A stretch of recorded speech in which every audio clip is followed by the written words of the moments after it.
हमारे साथ श्री रघुनाथ तो किस बात की चिंता, हमारे साथ श्री रघुनाथ तो किस बात की चिंता। शरण में रख दिया जब माथ तो किस बात की चिंता। हरे कृष्णा। शैव को सादर प्रणाम। ओम अज्ञानातिमिरन्धस्य ज्ञानाञ्जनशलाकया चक्षुरुन्मीलितं येन तस्मै श्री गुरुवे नमः। नमो विष्णुपादाय कृष्णपृष्ठाय भूतले श्रीमते भक्ति वेदांत स्वामिनीति नाम्ने। नमस्ते सरस्वते देवी गौरवाणी प्रचारिणे निर्विशेष शून्यवादी पश्चात देश तारिणे।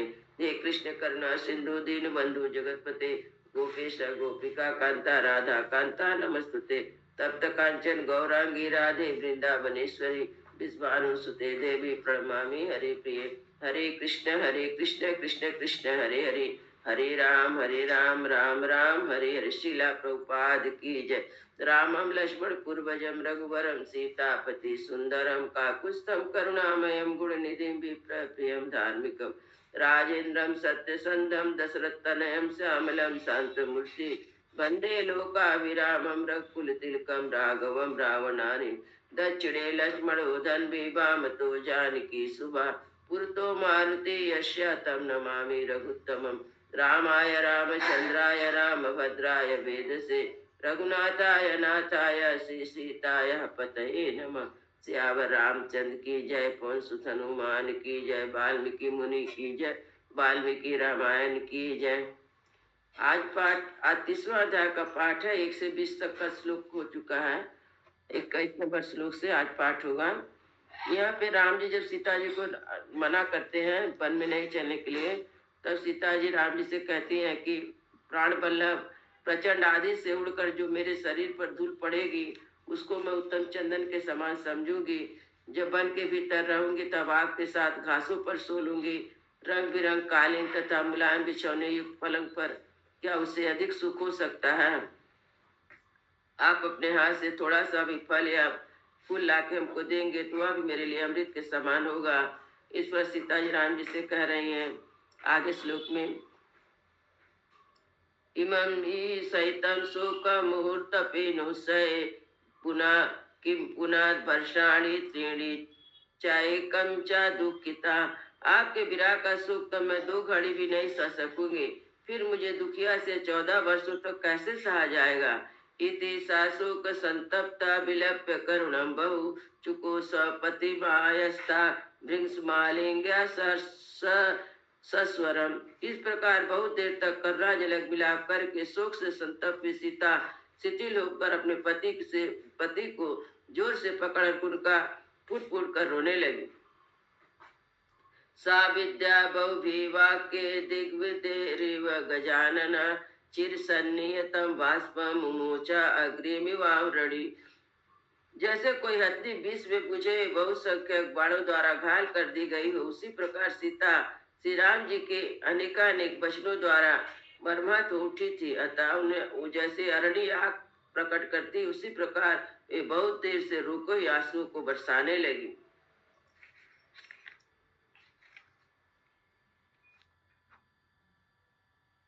तस्यास्फटिक संकाशं बाहरि संताप संभवं नेत्राभ्यं परिशुश्वासा पंकजाभ्याम इमोदकम।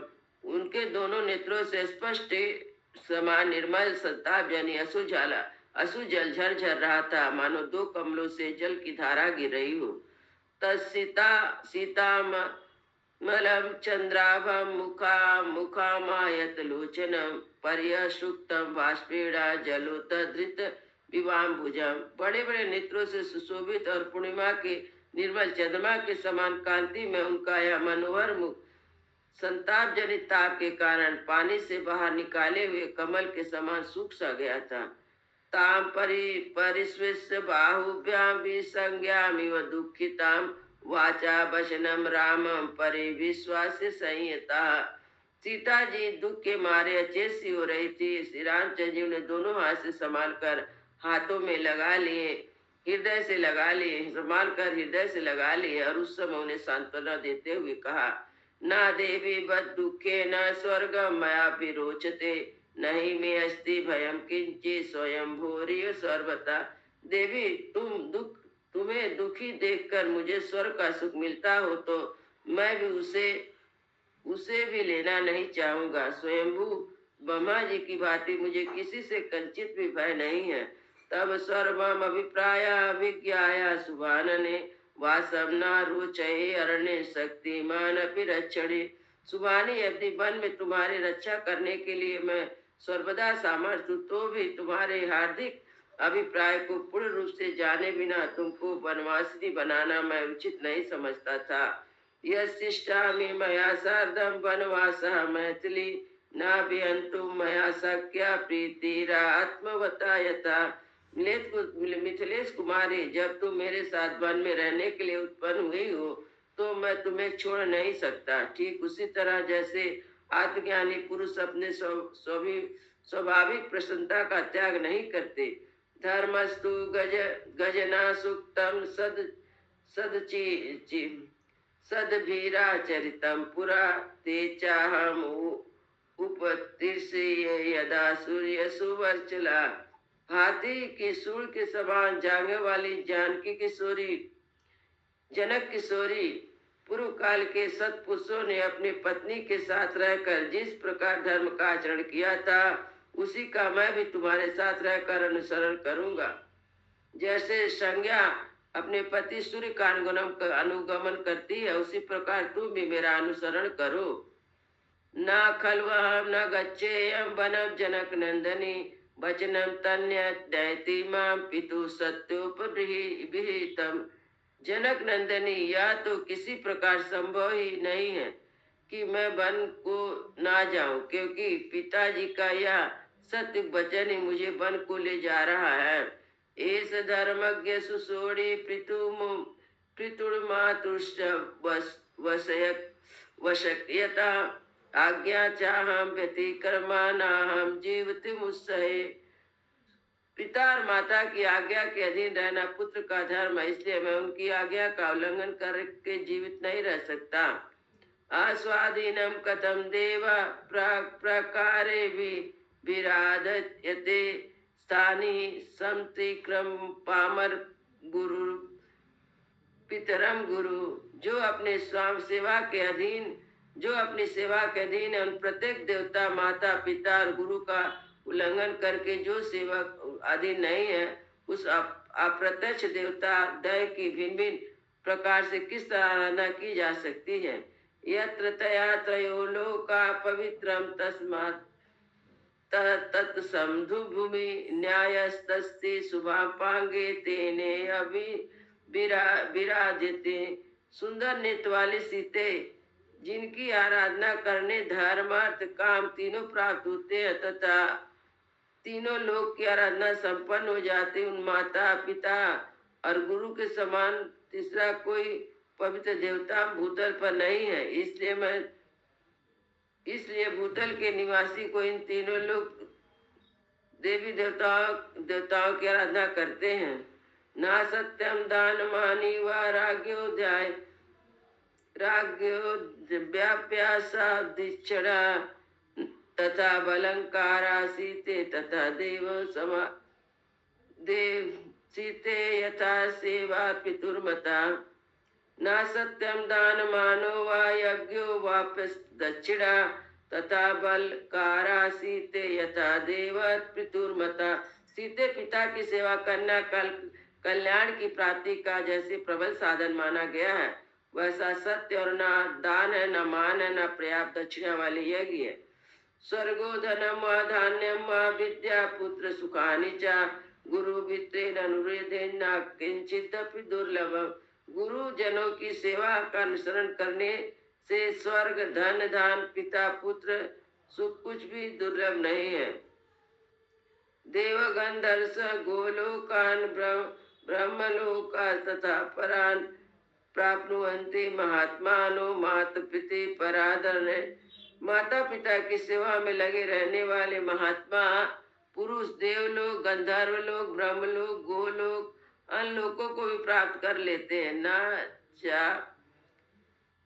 सा माम पिता यथा शास्ति सत्य धर्म प्रतिष्ठिता तथा वर्तुम इच्छामि साही धर्म सनातन। इसलिए सत्य और धर्म के मार्ग पर स्थित रहने वाले पूज्य पिताजी ने मुझे आज्ञा दी है कि वैसा ही करूं।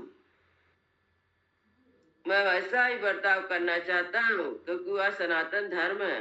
मम सन्नामति सीतेनु मम मम सन्नामति सीतेनु त्वं दंड कावनम बसियास्मीति सात्वम माम अनुयातुम सुनिश्चितम। सीते, मैं आपके साथ वन में निवास करूंगी।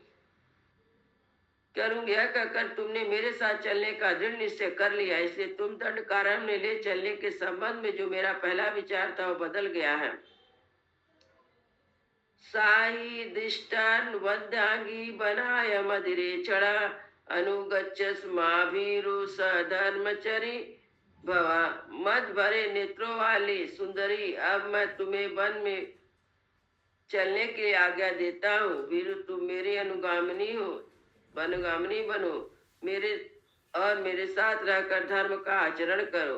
सर्वदा सदृशम सीते मम धर्म आचरण सर्वदा श्रद्धते सीते मम स्वस्थ कुलस्य च व्यवसाय अनुक्रमता सीते त्वमति शोभनम।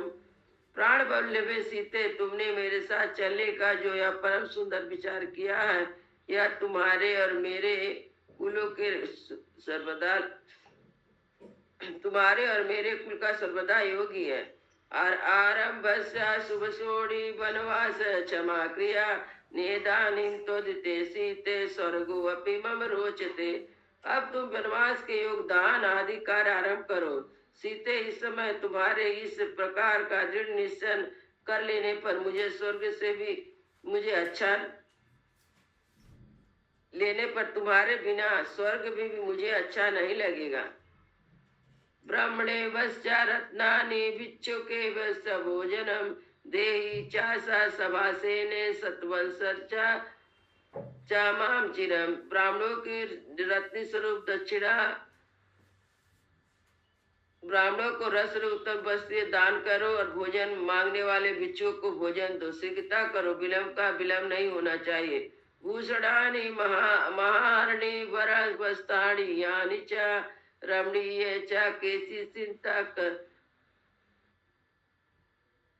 भूषाणि महाणि वरवस्त्राणि यानि च रमणीयश्च केचित् क्रीडार्थप्युपा करा।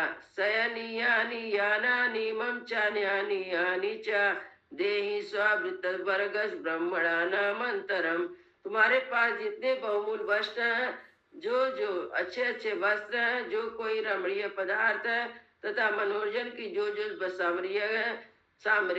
सामग्री है, वे मेरे तुम्हारे उपयोग में आने वाली उत्तम वस्तुएं हैं। सवारियां तथा वस्तु भी है। उनमें ब्राह्मणों को दान करने के पश्चात जो बचे उन सबको अपने सेवकों को बांट दो। अनुकूलम तु साभर्तुम ज्ञात्वा गमनम आत्मना क्षिप्रम प्रमुदता देवी धातु में व प्रचक्कर में। स्वामी ने वन में मेरा जाना स्वीकार कर लिया है। मेरा वन गमन उनके साथ अनुकूल हो गया। यह जानकर देवी सीता बहुत प्रसन्न हुई और आदर पूर्वक सही वस्तुओं का दान करने में जुट गई। तथा प्रहिष्टा प्रतिपुण्य मानसा यशस्मी भतुरेव वेच्छ वासितम। धनानि रत्नानि च धातु मंगनात् प्रचक्र में धर्मम वृता मनस्वनी। तथा धर्मामृतपुर करने के पश्चात तदंतर अपना मनोरथ पूर्ण करने के अत्यंत हर्ष से भरी सुसुनी मनुष्य सीता देवी स्वामी के आदेश पर विचार करके धर्मात्मा ब्राह्मणों को धन और रथ का दान करने के लिए तैयार हुई। इत्यर्थे श्रीमद् रामायण वाल्मीकि आदि का अयोध्या कांड 30 सर्गा। इस प्रकार वाल्मीकि निर्मित रामायण आदि का के 28 अयोध्या कांड में 30वां सर्ग पूरा हुआ। मंगल भवन मंगल हारी प्रभु सुदशरथ अजीर बिहारी। राम सिया राम जय जय राम। राम सिया राम सियावर रामचंद्र की जय, पवन सुत हनुमान की जय, वृंदावन बिहारी लाल की जय, बोलो भाई सब संतों की जय। जय जय सीताराम।